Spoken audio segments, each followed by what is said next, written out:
Welcome my people to my video in which I will show you the facts of love with God.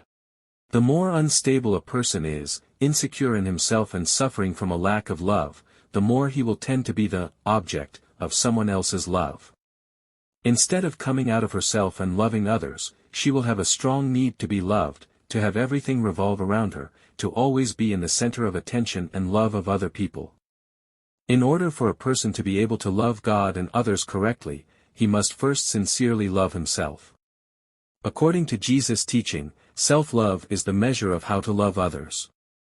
Love your neighbor as yourself. Matthew 19:19, says Jesus. When it comes to self-love, one needs to distinguish between authentic self-love and the narcissistic attitude that someone can adopt, thinking that narcissism is self-love. True, Narcissus, according to mythology, is a young man who is in love with himself. However, according to the same mythology, it was this immature or pathological infatuation that led Narcissus to his death. Namely, admiring himself, he fell into the water and drowned. A narcissistic personality does not really love himself. In the depths of her psyche, she perceives herself as something worthless, not worthy of being loved.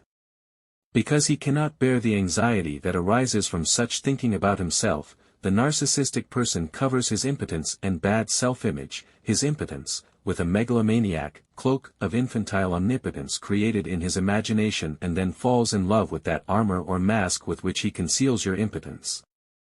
Therefore, a narcissistic person does not love himself. Anyone who brags too much and asks others to admire him shows that he feels miserable and does not love and accept himself. Jesus, the best knower of the human soul, knows very well that a person will love others authentically, that is, selflessly, only if he first loves himself properly. And in order for someone to be able to accept and love himself, he must first experience being loved. A person should get that feeling of acceptance and love in his family. A child who was not loved enough will carry a frozen feeling of worthlessness, powerlessness and uselessness in his soul all his life. In other words, it will form a feeling of inferiority that will burden the person throughout his life. This feeling of inferiority can be overcome by faith in a good God who loves his creatures immensely.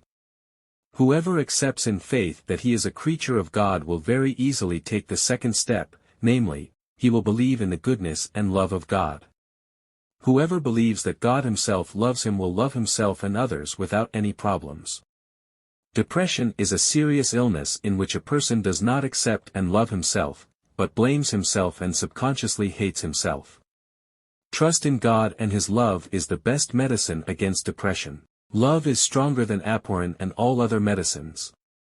The awareness that God loves me brings joy to the soul, banishes fear and activates hidden energies so that we can do good and selflessly love others. There are well-known cases where individuals were quickly cured of serious illnesses when they believed that God loved them. The main truth that Jesus wanted to announce to people is exactly what we humans need the most, which is the fact and awareness that God loves us. Jesus expressed this truth in his exhortation to have more confidence in God and His providence. Look at the birds of the sky. They neither sow, nor reap, nor gather into granaries, and your heavenly Father feeds them. Aren't you much more valuable than them? Matthew 6:26. In other words, Jesus wanted to tell us with this comparison, don't be worried, because your heavenly Father loves you immensely. When He cares so much for plants and animals, how can He not care much more for you, who are His beloved children? Not only did He talk about the Father's love for us, but Jesus, with His willingness to die for us, showed us this love of God in the most vivid way. This truth was beautifully expressed by Saint when Paul wrote in his epistle to the Romans, "If God is for us, who will be against us? He who did not even spare His own Son, but delivered Him up for us all, how will He not give us everything else with Him?" Romans 8:31-32. The third commandment of successful psychotherapy, to love and love ourselves permanently, can be realized in our life if we first believe that we are first loved by God.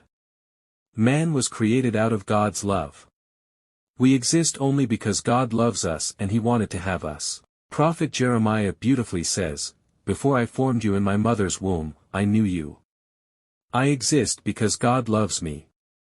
And He loves me because He wants to, that's His joy.